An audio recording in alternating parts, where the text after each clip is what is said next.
School of ম্যাথের এই পর্বে তোমাদের স্বাগতম। আশা করি তোমরা সবাই ভালো আছো। এবার তোমাদের জন্য আলোচনা করব 4 নম্বর প্রশ্নটি। এখানে দেখো যে আমরা সংখ্যা দেখতে পাই 2, 4, 6, 7 অঙ্ক বিশিষ্ট। এটা 2, 4, 6, এটাও 7 অঙ্ক বিশিষ্ট। তো উভয় পাশে যেহেতু ফাঁকা ঘরের উভয় পাশে 7 অঙ্ক বিশিষ্ট দুইটা সংখ্যা আমরা পেলাম। এখন আমরা খুঁজে বের করবো আসলে কোনটা বড় কোনটা ছোট। তো আমরা যদি খেয়াল করি তো আমরা দেখতে পাই যে তোমার দশক, একক, দশক, এই যে দশক, শতক, হাজার, অযুত, লক্ষ, নিযুত, এই যে দশক, শতক, হাজার, অযুত, লক্ষ, নিযুত, তার মানে দশক থেকে নিযুত পর্যন্ত সবগুলোই সমান, তাই না? তো সেক্ষেত্রে আমরা এককের ঘর দেখব যে আসলে ডান পাশেরটা হলো 3 আর বাম পাশেরটা হলো 1, তার মানে 3 বড় 1 ছোট। সেক্ষেত্রে আমরা নিশ্চিত হলাম ডান পাশের সংখ্যাটাই বড়। আমরা এখন কথা লিখব কিভাবে। তাহলে আমরা লিখতে পারি যে উভয় পাশে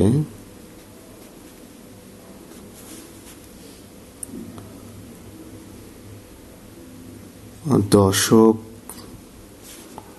অঙ্ক হতে, তাহলে একক, দশক, শতক, হাজার, অযুত, লক্ষ, নিযুত হতে নিযুত অঙ্ক পর্যন্ত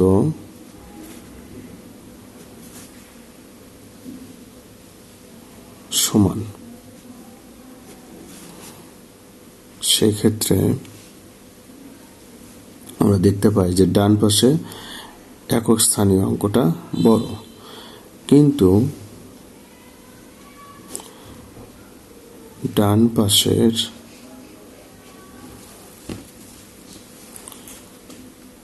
একক স্থানীয়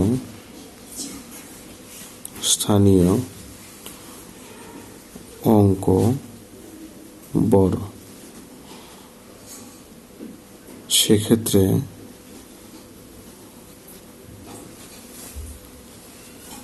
ডান পাশের সংখ্যায় বড়, অর্থাৎ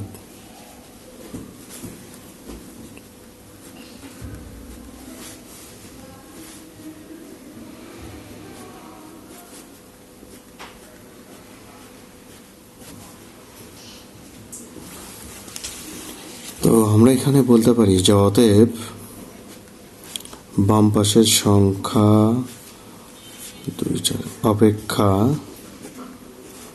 ডান পাশের সংখ্যা বড়।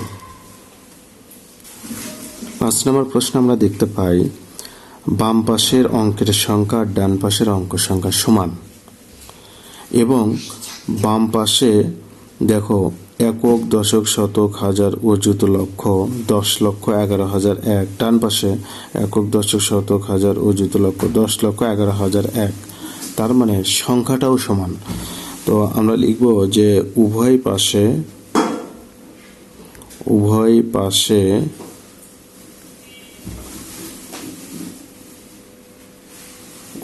পাশের অঙ্ক সংখ্যা সমান এবং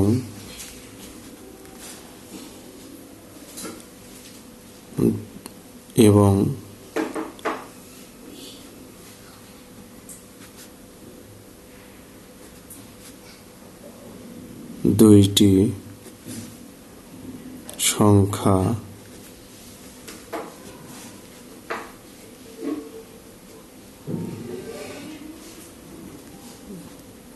একই সংখ্যা। তাহলে উভয় পাশের অঙ্ক সংখ্যা সমান এবং দুইটি সংখ্যা একই সংখ্যা। অতএব আমরা লিখতে পারি সমান চিহ্ন হবে এখানে, যেহেতু সমান তাহলে আমরা এখানে লিখতে পারি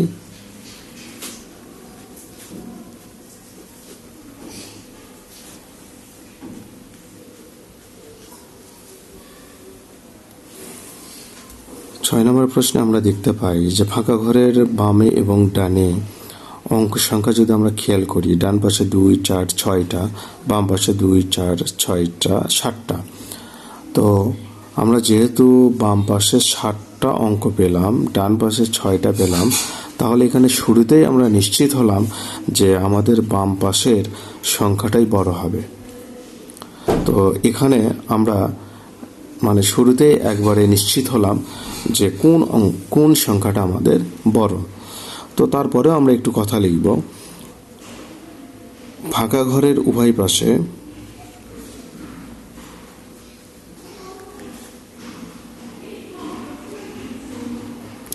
পাশে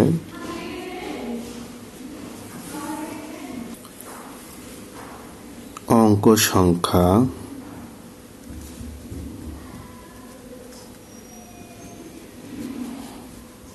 সমান 9।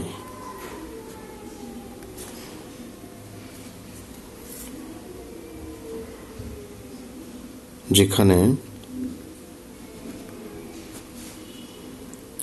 বাম পাশের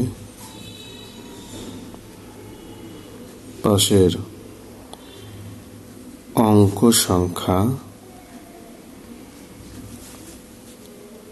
7টি এবং ডান পাশে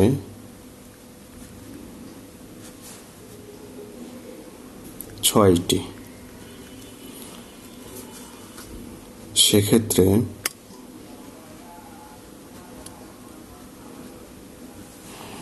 সেক্ষেত্রে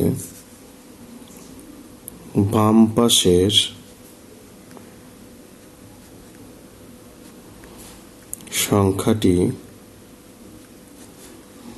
সংখ্যাটি বড়, অর্থাৎ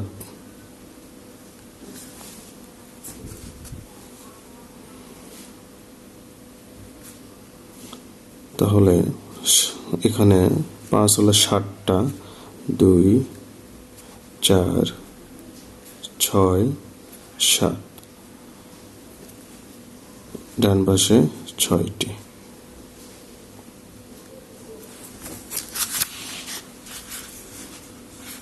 অতএব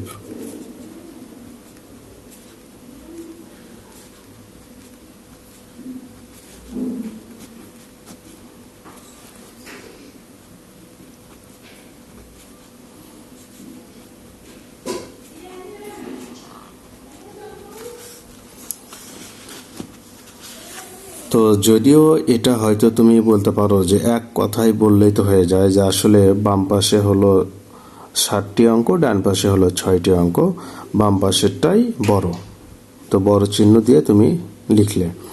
তো আসলে প্রশ্নে তোমার দেখতে হবে আসলে এটা কত মার্কের প্রশ্ন। যদি মার্ক একটু বেশি হয় তাহলে এই কথাগুলো এভাবে একটু গুছিয়ে লিখতে হবে, আর যদি মার্ক কম হয় সেক্ষেত্রে তুমি তখন সরাসরি বলতে পারো।